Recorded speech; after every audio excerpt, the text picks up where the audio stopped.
Hello, I'm Peter Streifert. I'm an associate professor of economics at Western, and I'm teaching Economics 3382 next spring. The course concerns uncertainty in game theory. To give you a bit of an idea about the course, I'd like you to think about the classic story of a kid that's supposed to do their homework. And they show up the next day in school and say that they did the homework, but unfortunately their dog ate it. Now, in that situation, the teacher has to make a decision about whether to excuse the student without knowing what the student actually did and without knowing how hungry their dog was.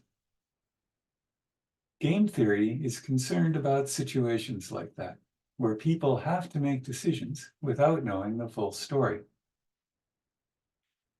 That little story about the dog eating homework has got lots of parallels in the real world.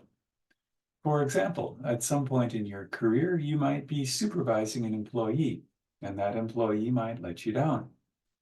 And then you're going to have to decide whether or not to excuse the employee without knowing whether they were lazy or whether they were having bad luck.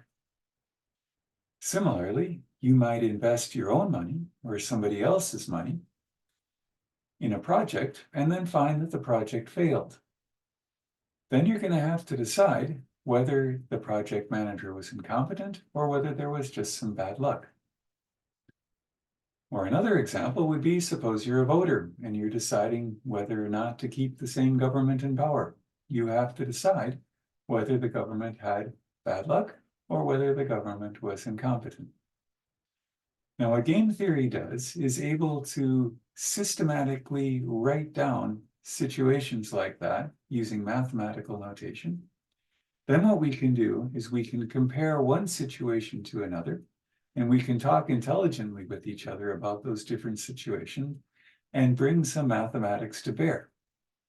And at the end of all that, we can hope to, first of all, predict what would happen when people play games like that. We might also make recommendations to the players about what they should do if they find themselves in a situation like that. And thirdly, we might even think about how we might change the game itself by government rules or who knows what in order to change the outcomes of the game for the better. So I hope you can see that this subject is interesting and that it could well have bearing upon your future education and upon your career. So we hope to see you in 3382. Thanks.